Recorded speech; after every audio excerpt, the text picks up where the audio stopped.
go through the rules first. So rule 1 is stand up straight with your shoulders back. And rule 2 is treat yourself like you're someone responsible for helping. And number 3, which is very tightly associated with number 2, there's sort of variations on a theme, is make friends with those people who want the best for you. And by the way, these last 2 rules aren't injunctions designed to make your life easier. They're actually injunctions designed to make your life more difficult. Kierkegaard said at one point that his role in life, given that everything was proceeding to become easier and easier in all possible ways, that there would come a time when people would cry out for difficulty. And so that's partly how he envisioned his role in the world, interestingly enough, as a universal benefactor of mankind who would strive to do nothing other than to make life more difficult for everyone. Right? And so rule 2 and 3 are like that, because treat yourself as if you're someone responsible for helping isn't the same as be nice to yourself. It's not that. And to associate with people who want the best for you means that they get to demand the best from you. And that's also not an easy thing. Rule 4 is compare yourself to who you were yesterday and not to who someone else is today. And that's an injunction about envy. Right? It's easy.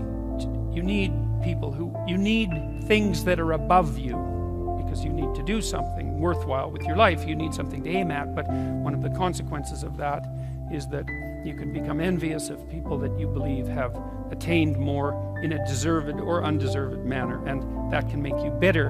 And so it's much better to compare yourself to yourself and to use yourself as the target for improvement and comparison. Rule 5 is don't let your children do anything that makes you dislike them. And the rule of thumb there is if you dislike them, then other people will. And it's a bad idea to allow your children to act in a way that makes other children dislike them or adults dislike them, given that they're going to have to deal with children and they're going to have to deal with adults. So your primary responsibility as a parent is to help your child learn how to behave so that the social world opens up its arms to them and welcomes them at every level. And you've done your job if you can manage that, and it's not a simple thing to do. Rule 6 is put your house in perfect order before you criticize the world. And that's not take no action for others until you have your act together. That isn't what the rule means. It means that bind your ambition with humility and work on what's right in front of you that you will suffer for if you get wrong before you engage in the large-scale transformation of other people. Rule 7 is do what is meaningful and not what is expedient. And I would say in some sense that's the core ethos of the book. Not exactly, because rule 8, which is tell the truth or at least don't lie, is a necessary conjunction to that, or a necessary additional element, because I don't think that you can pursue what is meaningful without telling the truth. And the reason for that is if you don't tell the truth, or let's say if you lie, which is an easier way to think about it, you corrupt the mechanisms, the instinctual mechanisms that manifest themselves as meaning, and then you can't trust them. And that's a very bad idea. So the fundamental reason to not lie is because you corrupt your own perceptions if you lie. And when you corrupt your own perceptions, then you can't rely on yourself. And if you can't rely on yourself, then, well, good luck to you. Because what are you going to rely on in the absence of your own judgment? You've got nothing if you lose that. Rule 8 is, as I said, tell the truth or at least don't lie. Rule 9, assume that the person that you're listening to knows something you don't. And that's not so much a mark of respect for the person, although it is that. It's a mark of recognition of your own unbearable ignorance. You know, one of the things you have to do in life, you have to decide what's more important, what you know or what you don't know. First of all, there's a lot of what you don't know. And so if you make friends with that, if you decide that's important, then, well, that's a good thing, because you're going to be surrounded by what you don't know your entire life. And so if you're appreciative of that, then that's going to make things go better for you. But the other element of that is, well, why should you be appreciative of what you don't know? And the answer to that is, well, you shouldn't. If your life is absolutely perfect in every way, you have exactly what you need and want, you've put everything in order around you, then what you know is sufficient. But if you believe that things could still be put right around you in your own personal life, and with regard to the effect that you have on other people, then obviously what you don't yet know is more important than what you do know, and you should be paying attention to find out what you don't know at every possible moment. And if you're fortunate, when you have a conversation with someone and you're actually interested in what they say, then even if they're not very good at communicating, even if they're awkward, or even if they display a certain amount of enmity towards you, there's always the possibility that they might tell you something you don't know, in which case you can walk away from the conversation less ignorant and corrupt than you were when you started the conversation. And if your life isn't everything that you would like it to be, then being slightly less ignorant and corrupt is probably a good thing. And so Rule 10 is be precise in your speech. And that's an observation, I would say, that's a variant of a New Testament injunction, which is, or maybe a description of the nature of the world, which is, knock and the door will open, and ask and you will receive, which is a very strange theory, let's say, but which I would say is far more in accordance with what we know about the psychology of perception, let's say, than you might imagine. Because it is the case that you don't get what you don't aim at. You might get what you do aim at, and your aim might get better as you aim as well, which is something to consider.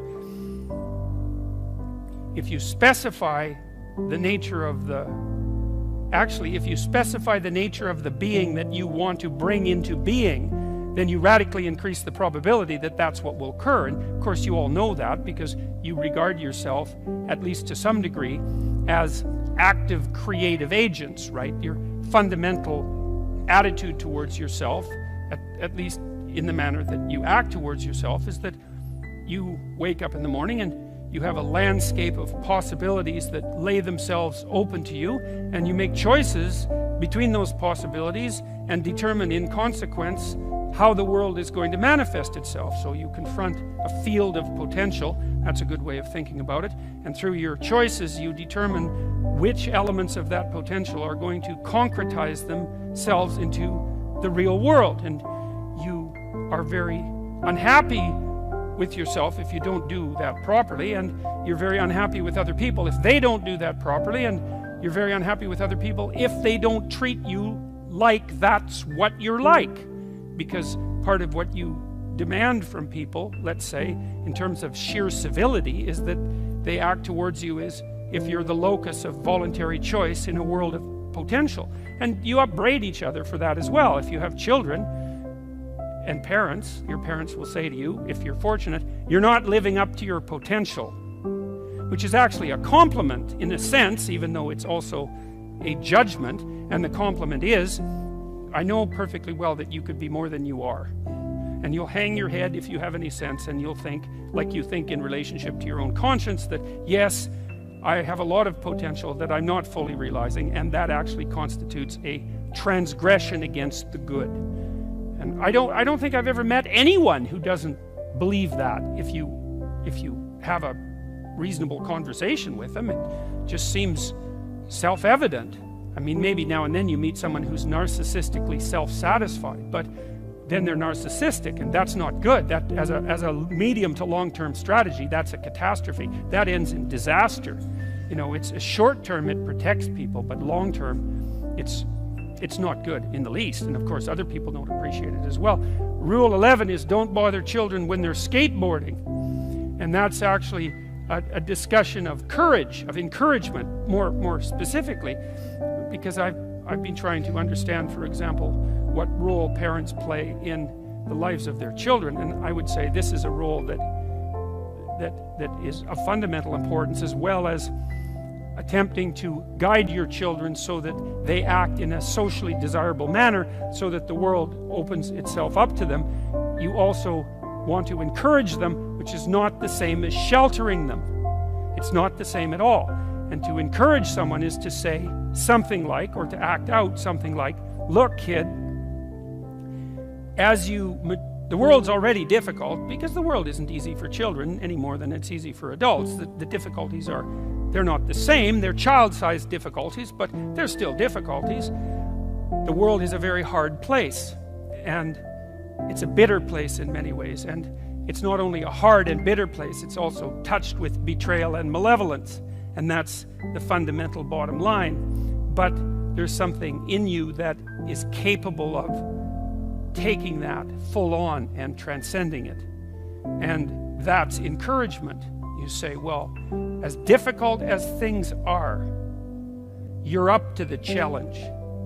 And to interfere with children when they're skateboarding, for example, when they're doing, let's say, inadvisably dangerous things, which kids of course do if they're skateboarding, to interfere with that is to interfere with the child's willingness to voluntarily expose themselves to the risks that they need to expose themselves to in order to develop the sort of competence that allows them to thrive in a world they cannot be sheltered from.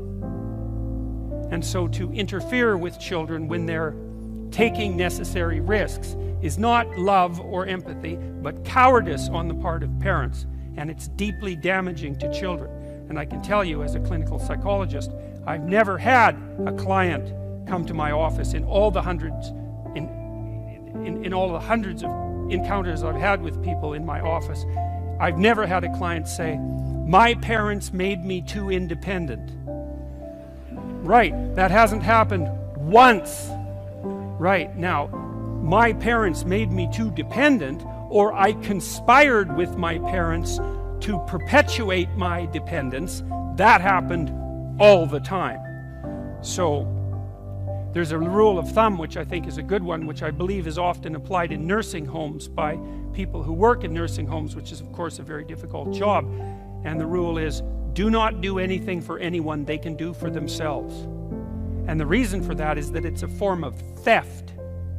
Right? You don't, first of all, if you do something for someone and it facilitates their movement forward, then they moved forward because you helped them, which is something I was very careful about as a therapist. I don't want to give my clients advice. First, it might fail, in which case they are going to pay for my advice. And second, if it succeeds, then I get to be the successful one. And I don't want to steal the success from my clients. That's a bad idea. I want to help them figure out what it is that they should aim at, and then help plot out a strategy for attaining that. But I want to ensure that it's their destiny, not something I'm imposing. And of course, the imposition of that sort of thing is the hallmark of a bad, I would say, therapeutic relationship, but also a bad relationship, period. Right? So one of the things you want to do with your partners, your spouse, your husband or wife, and also with your children, is to listen to them so that you can figure out what their problems are and figure out with them, because they're going to figure that out by communicating, and then perhaps aid them in the development of a strategy. But you have to ensure very carefully that you're not imposing your own structure in a manner that's going to steal from them what's rightfully theirs. So Rule 11 is an injunction to courage as the fundamental. Because you could say, well, what's the antidote to the catastrophe of life? And one answer might be safety. It's like, well, look, everyone's sensible enough to know that a certain amount of provision for safety is worthwhile. You should probably wear your seatbelts when you're driving around in your car, because why take foolhardy risks? But given that there is no security in life in the final analysis, then encouragement is a much better medication than sheltering. And so, that's I think in keeping with the idea that what life is essentially is not a place to attain happiness or even to aim for happiness, even though you should be grateful if some comes along now and then, but a call to something like adventure. And I think that's the proper way of conceptualizing it. Certainly, if you go watch a story, a movie, you read a book, something like that, if you encounter a narrative that's gripping, whether it's a romance or a classic adventure story, then the element of it that's gripping is the adventure. And so to portray life as an adventure in romance and in the world is the proper way to portray it. And the way that you facilitate the adventure is through encouragement. I had a client once, I really liked him. He was a good guy, he was a smart guy, good looking young guy, had everything going for him, you know. He was a good musician, he was a talented athlete,